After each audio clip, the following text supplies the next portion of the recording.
Welcome everybody. आज हमारा topic है to find the stresses and deflection in the close coil helical spring. तो इसके लिए यहाँ पर मैंने ये स्प्रिंग लिया है, क्लोज कोयल हेलिकल स्प्रिंग है। इसमें देखिए आप, ये जो एक जिस वायर से बनी होती है इसको समझने के लिए ऐसे समझ सकते हैं जैसे कि ये जैसे यहाँ पर एक इस पेंसिल को आप ऐसा एक सिलेंडर मान लीजिए। सिलेंडर के चारों तरफ अगर ऐसे इसके अगर वायर को अगर वाउंड कर देंगे, जिसका इस वायर का जो डायमीटर है वो स्मॉल डी है और जिस पर ये बनी होती है उसका डायमीटर मान लो डी स्टार है। तो आप देख रहे हैं यहाँ पर ये एक हेलिक्स की फॉर्म में होता है। तो इस और एक और इसका फिगर है, यहाँ पर देखिए अगला फिगर है। यहाँ पर ये जो है ये दो स्प्रिंग है। आप इसमें देखिएगा कि इसमें तो हेलिक्स के बीच में बिल्कुल भी गैप नहीं है। यहाँ पर जो इसका हेलिक्स जो है बिल्कुल, और ये बीच में जो होती है इसकी एक्सिस होती है, तो हेलिक्स जो है इसके बिल्कुल 90 डिग्री पर है। तो हेलिक्स एंगल यहाँ पर लगभग बहुत ही स्मॉल है, इसमें लेस देन 10 डिग्री होती है। तो इसको वापस हम लोग शुरू से इसकी डेफिनेशन से शुरू करते हैं। हेलिकल स्प्रिंग क्या होता है? The helical spring are made up of wire coiled in the form of helix for the purpose of taking compressive और tensile load।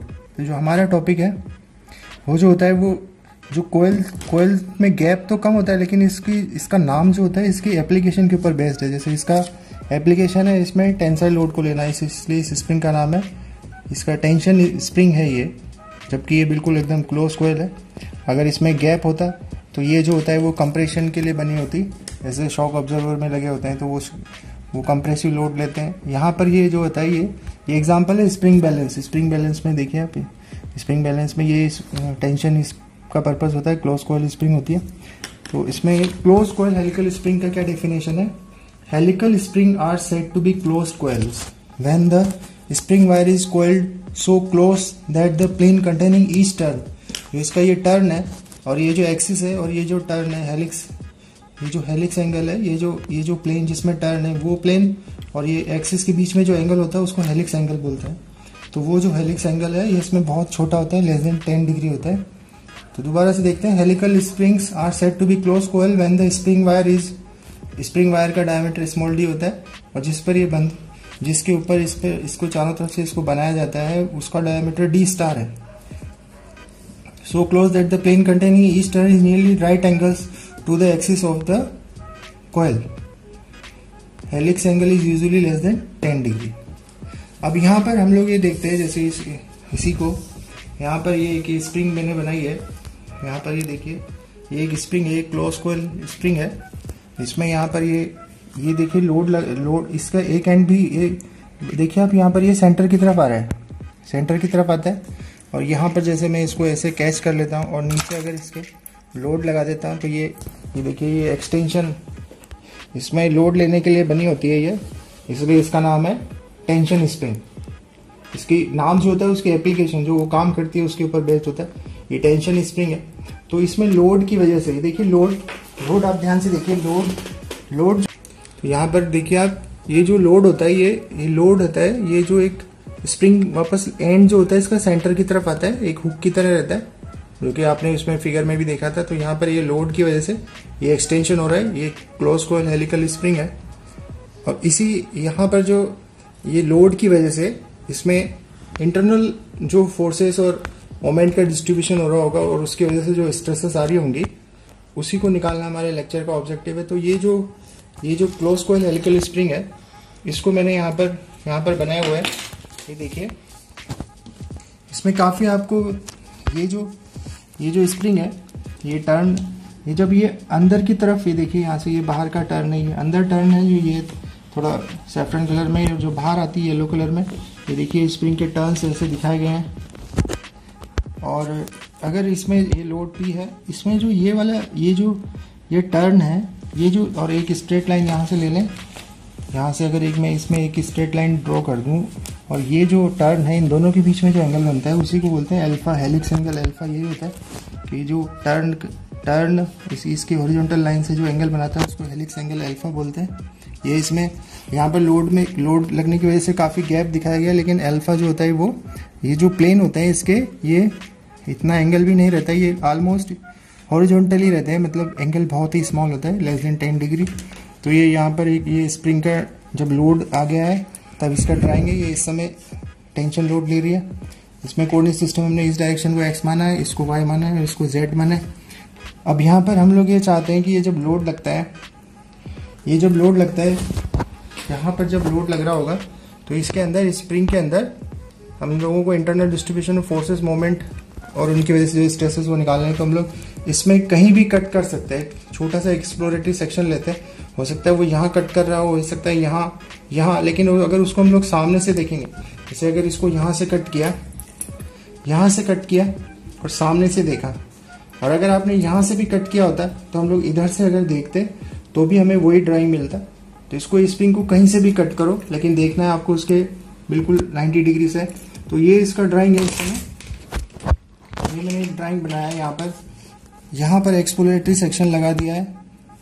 यहाँ इसलिए लगाया ताकि हम देखने वाले इसके सामने रहते हैं, इसलिए हमें बिल्कुल इसका 90 डिग्री से ड्राइंग दिखे, इस वजह से हमने यहाँ पर कट किया है। लेकिन यहाँ कट हो चाहे यहाँ कट हो, उससे कोई फर्क नहीं पड़ता है। लेकिन देखना, जहाँ कट करेंगे उसको, क्रॉस सेक्शन को देखने के लिए उसके सामने आना पड़ेगा बिल्कुल। तो यहाँ पर कट कर दिया है और ये नीचे वाला पार्ट है, इस ड्राइंग में नहीं है। तो यहाँ पर जैसे ही कट करेंगे तो मैंने जो कट पोर्शन है वो यहाँ पर, ये देखिए, ये अलग कलर से दिखाया गया है। यहाँ पर इसका कलर पिंक कलर है। यहाँ पर ये जो स्प्रिंग का कट होता है पिंक कलर है। तो यहाँ पर ये जो नीचे वाला पार्ट अगर हट गया है तो उसकी वजह से यहाँ पर कैसे फोर्सेस या मोमेंट आ रहा होगा। तो इसको समझने के लिए हम लोग कैसे इसको समझ सकते हैं कि यहाँ पर कैसे मोमेंट आ रहा होगा। इसको समझने के लिए आप इसको यहाँ पर ऐसे समझ सकते हैं, जैसे ये फोर्स था P, इसका इफेक्ट यहाँ पर आपको यहाँ पर निकालना है, इस जगह पर। तो इस क्रॉस सेक्शन को दिखाया, सिर्फ इसके स्प्रिंग इधर जो जा रहा है ये, और इसका जो पूरा पार्ट है वो ड्राइंग नहीं बनाई गई है। तो ये लेफ्ट पार्ट जो होता है वो जब ये जो बॉटम पार्ट, इसके दो पार्ट, एक बॉटम और एक अपर, तो बॉटम पार्ट जब यहाँ से हटेगा तो उसका इफेक्ट यहाँ पर क्या आएगा, उसके बाद ही उसको हटा सकते हैं। तो सपोज ये P है, इसका इफेक्ट यहाँ पर निकालने के तरीके बहुत सारे हैं। तो एक तरीका ये है कि इसमें एक तो मैं डाउन में फोर्स लगा देता हूँ, एक अप में फोर्स लगा देता हूँ, इससे इस सेक्शन पर कोई फर्क नहीं पड़ता है। तो यहाँ पर ये जो फोर्स है, एक ये P है, तो इसी के इक्वल यहाँ पर एक P रिएक्टिव फोर्स लगा दिया, एक P रिएक्टिव ऊपर लगा दिया। अब ये और ये दोनों फोर्स मिलकर एक कपल बनाता है। तो इसका यहाँ से एक क्या बच जाएगा आपको, ये और ये तो कपल बना देंगे तो ये दोनों हट जाएंगे। तो इसका जो फाइनल इफेक्ट आएगा इसी सेक्शन पर, एक तो डाउनवर्ड में PR रिएक्टिव जो उसके P के बराबर होगी, एक तो ये फोर्स आएगी, और एक यहाँ पर एक मोमेंट होगा टॉर्क, लेकिन उसका डायरेक्शन जो होता है Z डायरेक्शन होता है। इसका काम रहता है इसको घुमाना, इसलिए इसका नाम, इस मोमेंट बोल सकते हैं इसको, या फिर हम लोग बोलेंगे इसको टॉर्क। तो ये टॉर्क आता है तो यहाँ पर रोटेशनल शियर स्ट्रेस भी डेवलप होती है, और ये जो P आता है इसकी वजह से डायरेक्ट शियर स्ट्रेस डेवलप होती है इस पूरे एरिया में। इसी को समझने के लिए कि यहाँ पर एक डाउनवर्ड फोर्स आएगा और एक टॉर्क आएगा, इसका समझने का एक और तरीका हो सकता है। इसको समझने के लिए मैंने यहाँ पर देखिए, ये जो आपका स्प्रिंग था इसका एक छोटा सा जो सेक्शन कट था उसका यहाँ पर वो ही सिर्फ दिखाया है। तो अगर ये यहाँ पर देखिए, ये वाला पार्ट है, ये पूरा डाउन जो पार्ट जिसको हमने हटाया उसको रिप्रेजेंट करता है। यहाँ पर सपोज और भी नीचे है, इससे नहीं दिखाया है। ऐसे ये जो इतना सा पार्ट दिखाया है, इसके ऊपर भी पूरा स्प्रिंग है ऊपर तक। तो अब ये जो यहाँ पर सेंटर पर लोड लगेगा तो ये वाला पार्ट जो होगा वो नीचे जाने की कोशिश करेगा। तो इस वाले यहाँ पर जो cross section, circular cross section है, उस पर डाउनवर्ड फोर्स लगाएगा, और एरिया की टेंजेंशियल फोर्स होगी तो शियर स्ट्रेस डेवलप हो जाएगा। तो एक तो ये लोड की वजह से नीचे जाने का कोशिश करता है, और एक और जो आप देखेंगे यहाँ पर जब ये इसी को दिखाया गया है, जब ये सेंटर पर नीचे की तरफ जाता है तो आप देख रहे हैं कि यहाँ पर इस जगह पर या कहीं से भी कट करें, हमने इस समय यहाँ पर कट किया है। तो यहाँ से सपोज ऐसा मान लीजिए कि ये जो स्प्रिंग है यहाँ के बाद पूरा नीचे तक जा रही है, और ऐसे ही यहाँ के बाद पूरा ऊपर तक जा रही है। तो आप देखिए इस समय ध्यान से इसको, जब मैं यहाँ पर ऐसे फोर्स लगा रहा हूँ तो ये ऐसे इसमें एक टॉर्क आ रहा है। जैसे मैं इसमें सेंटर पर लोड लगाता हूँ, यहाँ पर एक ये पूरा इसमें रोटेशन आता है, ट्विस्ट होता है इसका। तो यहाँ पर एक ऐसे टॉर्क आता है, ये इसका टॉर्क आता है। ये जो लोड होता है इससे इस तरफ वाले पार्ट की तरफ इधर टॉर्क लगाता है, तो ये जो इधर वाला पार्ट है ये इसकी तरफ अपोजिट टॉर्क लगाता है। तो ये इस वाले में जहाँ से ये कट है उससे अगले इस तरफ वाले पार्ट में तो इस तरफ मोमेंट आ जाता है, और ये वाला पार्ट जो होता है इस वाले पार्ट को इस तरफ मोमेंट दे देता है। तो इसमें कहीं से भी आप कट करें दो जगह अगर ऐसे और ऐसे कट लगाएं, छोटा सा डीएल पार्ट लें, तो उसके एक तरफ तो अगर मोमेंट अगर एंटी क्लॉकवाइज है तो उसके पिछले वाले एंड पर मोमेंट जो होगा वो क्लॉकवाइज होगा, और ऐसा पूरी स्प्रिंग के अंदर ये ऐसे मोमेंट या टॉर्क ऐसे इसमें डिस्ट्रीब्यूट हो जाता है। तो ये एक दूसरा मेथड है कि यहाँ पर उसी चीज़ को कहने के लिए कि यहाँ पर एक फोर्स आता है डाउनवर्ड डायरेक्शन में पी आर, रिएक्टिव फोर्स जो पी के बराबर होता है, और एक यहाँ पर टॉर्क या मोमेंट आता है। इस टॉर्क या मोमेंट की वजह से इसमें रोटेशनल शियर स्ट्रेस डेवलप होगी, और इस पी की वजह से डायरेक्ट शियर स्ट्रेस डेवलप होगी। तो इसी को यहाँ पर इसी फिगर को दोबारा बनाया गया है। यहाँ पर देखिए जो ये पिंक कलर का जो क्रॉस सेक्शन था, इसको यहाँ पर एक बार यहाँ बनाया, सेम उसी को यहाँ पर बनाया। एक मान लें तो डायरेक्ट शियर स्ट्रेस डिस्ट्रीब्यूट की गई है, तो यहाँ पर ये जो है उस डायरेक्ट शियर स्ट्रेस का नाम टाउ 1 है। तो यहाँ पर देखिए जो लोड पी की वजह से डायरेक्ट शियर स्ट्रेस डिस्ट्रीब्यूट होती है वो इसमें पूरे एरिया में यूनिफॉर्मली डिस्ट्रीब्यूट हो जाती है। टाउ 1 जो होता है वो पी बाई ए के बराबर होता है, ये यहाँ पर पूरा कांस्टेंट है। लेकिन उसी को जो वही क्रॉस सेक्शन को एक बार और बनाया, एक बार मैंने डायरेक्ट शियर स्ट्रेस दिखाया, एक में रोटेशनल शियर स्ट्रेस दिखाया। रोटेशनल शियर स्ट्रेस जो होती है लेकिन वो वेरिएबल होती है, पूरे एरिया में कांस्टेंट नहीं होती है। पेरीफेरी पर टाउ मैक्सिमम होती है, इस रोटेशनल शियर स्ट्रेस का नाम है टाउ 2, लेकिन ये टाउ 2 जो होता है वेरिएबल है। यहाँ पर टाउ मैक्सिमम है, यहाँ भी टाउ मैक्सिमम, यहाँ पेरीफेरी पर टाउ मैक्सिमम। और किसी भी रो रेडियस पर, सेंटर से रो रेडियस पर अगर आपको स्ट्रेस निकालना है रोटेशनल शियर स्ट्रेस, तो वहाँ से उस जहाँ पर निकालना है वहाँ से एक सर्किल बना देते हैं, और वहाँ पर अगर जैसे इस डायरेक्शन में इसका रोटेशन है तो यहाँ पर एक टेंजेंट डालेंगे तो टाउ 2 को रिप्रेजेंट करेगा। तो यहाँ पर डायरेक्ट शियर स्ट्रेस को रिप्रेजेंट कर रहा है, यहाँ पर रोटेशनल शियर स्ट्रेस को मैक्सिमम, रोटेशनल शियर स्ट्रेस को ये रिप्रेजेंट कर रहा है। अब इन दोनों की वजह से हम लोग यहाँ पर एक इसका कंबाइंड इफेक्ट देखना चाहते हैं कि इसका रिजल्टेंट इफेक्ट की सबसे ज़्यादा क्रिटिकल स्ट्रेस पॉइंट कौन सा है। तो आप देखिए यहाँ पर इतना तो पता है कि हमें कि पेरीफेरी पर ही होगा, क्योंकि maximum shear stress tau maximum तो यहाँ पर ही है। तो यहाँ पर देखते हैं इस पॉइंट पर, इस पॉइंट पर, इस पॉइंट पर या फिर इस पॉइंट पर, इनमें से 4 पॉइंट में से किस में सबसे ज़्यादा क्रिटिकल स्ट्रेस वाला पॉइंट कौन सा है। तो यहाँ पर rotational shear stress tau maximum जो है ये ऊपर की तरफ है, और डायरेक्ट शियर स्ट्रेस टाउ 1 नीचे की तरफ है।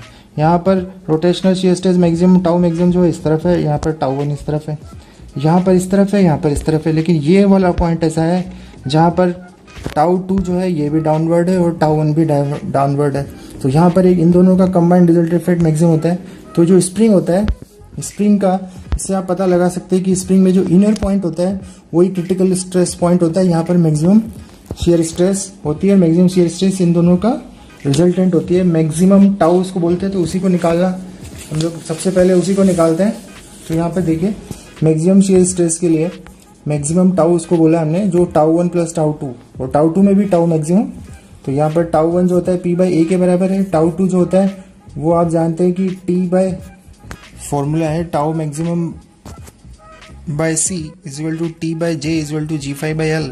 ये टॉर्शन इक्वेशन या टॉर्शन फॉर्मूला होता है। यहाँ से tau maximum rotational shear stress maximum जो पेरिफेर पर होती है वो टी सी बाई जे होगा, तो यहाँ पर ये टी सी बाई जे लिखा हुआ है। सी जो है तो रेडियस ऑफ द स्मॉल, जो आपने जिस वायर से स्प्रिंग बनाया है उसका रेडियस है सी और उसका डाया है स्मॉल डी। तो यहाँ पर इसको पी तो आपने जो लोड लगाया वो है, कुछ राइटर इसको डब्ल्यू भी लेते हैं, पी या डब्ल्यू। तो यहाँ पर ये जो पी है जो लोड है पी, और एरिया जो है इसका pi by 4 D square, small wire का डायमीटर, जहाँ पर उसी पर है डायरेक्ट शियर स्ट्रेस का डिस्ट्रीब्यूशन इसी एरिया के ऊपर है।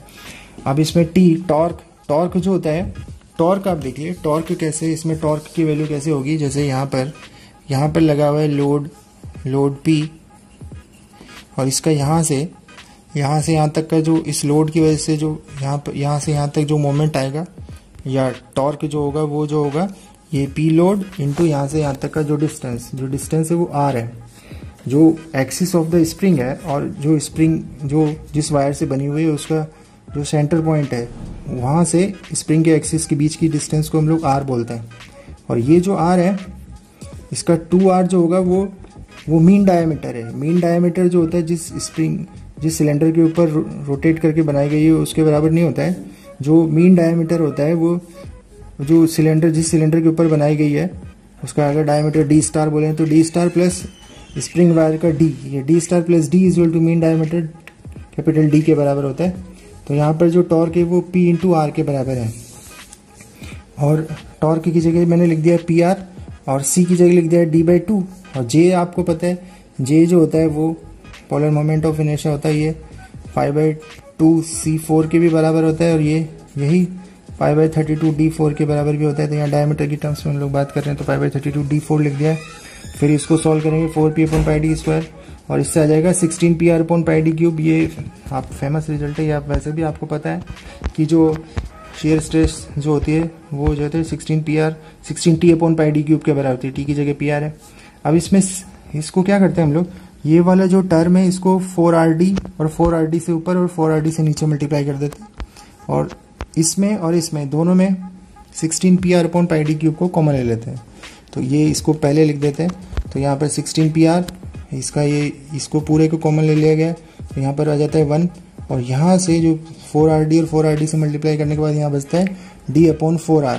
तो 16pr/πd³ 1 + d/4r, 4r को 2 × 2r लिख देते हैं, 2 × 2r, और 2r जो होता है 4r को हम लोग 2 × 2r लिख देते हैं, और जो ये 2r होता है वो कैपिटल D के बराबर होता है।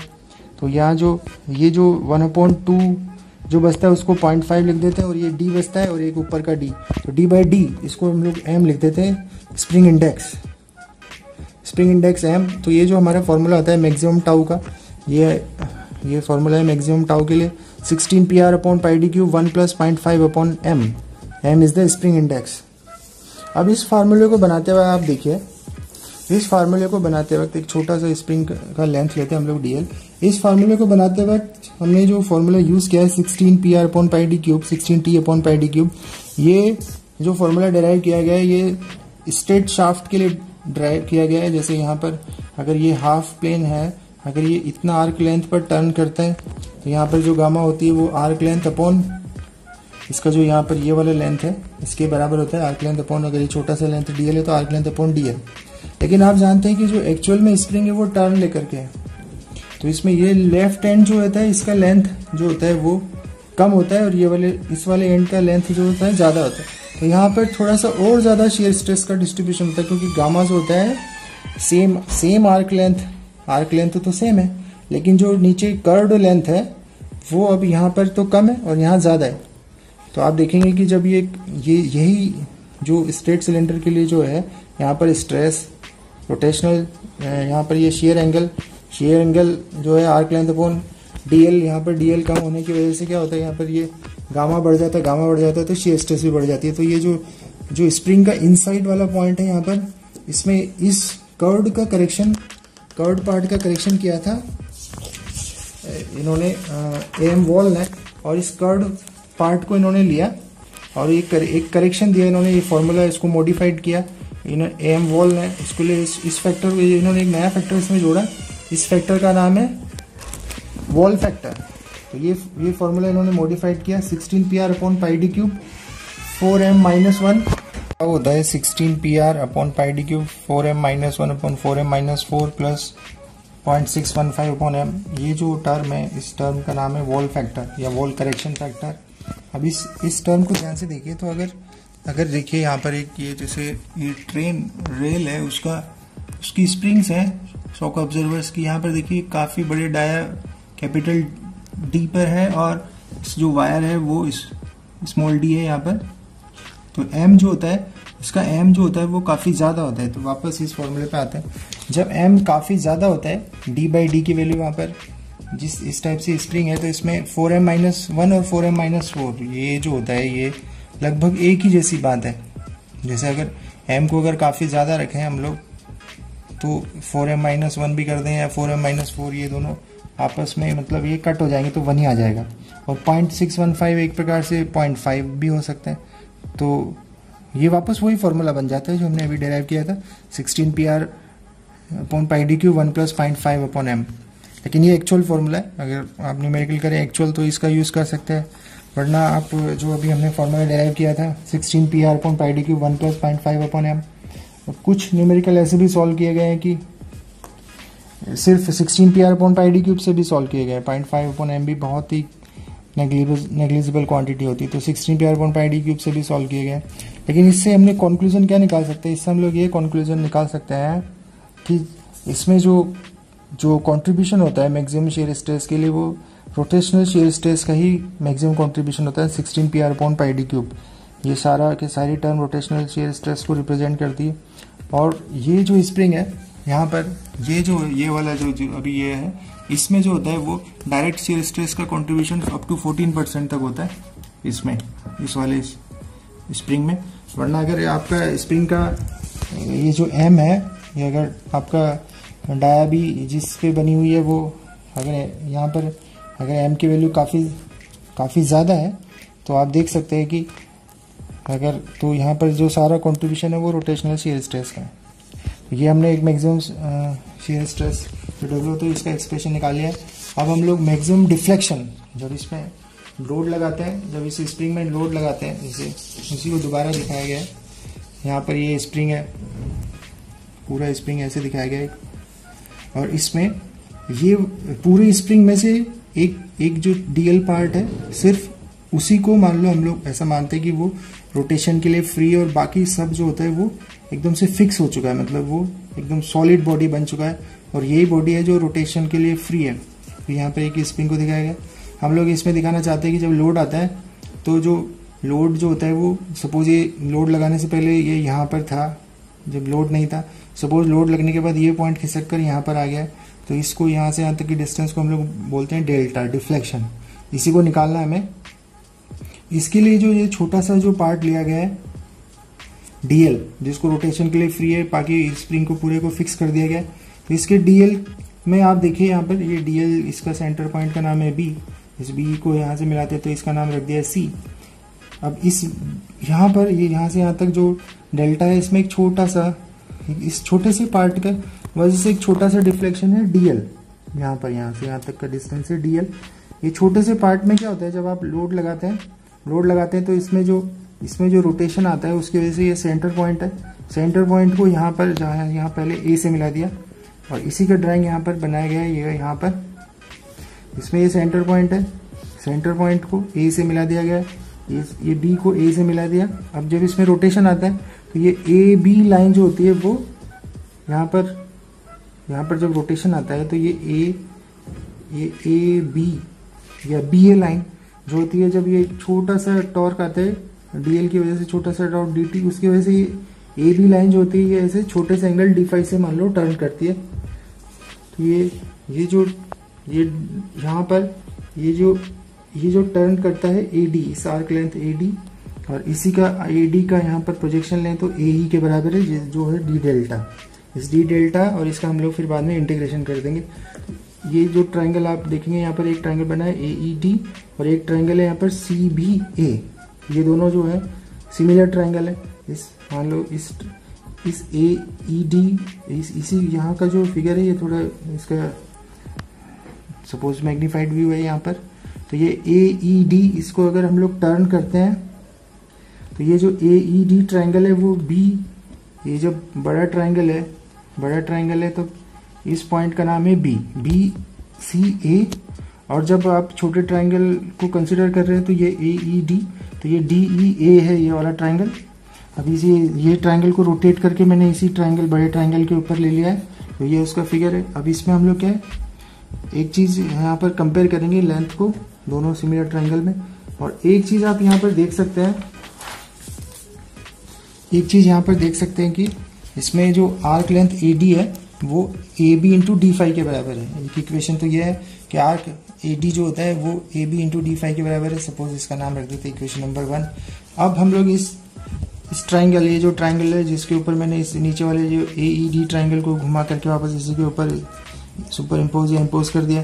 तो यहाँ पर देखिए इस पॉइंट का नाम है A, इस स्मॉल ट्रायंगल के लिए, तो AE अपॉन BC, AE, ये AE, और इसी पॉइंट का नाम B भी है। जब ये बड़े ट्रायंगल को लेते हैं तो BC, AE upon BC is equal to AD upon BA या AB होगा। यहाँ पर देखिए AE upon BC is equal to AD upon AB। अब AE जो होता है, AE जो है वो AE यहाँ से देखिए AE जो है D डेल्टा के बराबर है, और BC, B से C जो है वो R के बराबर है, और AD आप जानते हैं AB D5 के बराबर है, और AB तो वैसा का वैसे रहने दिया तो AB से AB कट गया। तो हमारे पास आया D delta equal to R D phi. अभी मान लो इसका हम लोग इंटीग्रेशन कर दें, इंटीग्रल डी डेल्टा, तो ये डेल्टा आ जाएगा जो हमें निकालना है हमें deflection by the applying load P, integral R D phi. R हमारा कांस्टेंट है, बाहर आ जाएगा, इंटीग्रल डी फाई जो होगा इसका फाई हो जाएगा।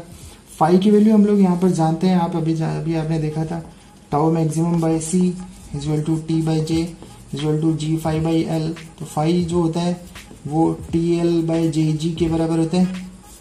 यहाँ पर हम लोग फाई की वैल्यू रख दिया है टी एल बाई जे जी, ये आर तो पहले से, ये तो डेल्टा हो जाएगा आर, और टी एल की जगह रख दिया है पी आर। एल जो होता है इसमें, जब आपने देखा था कि इसमें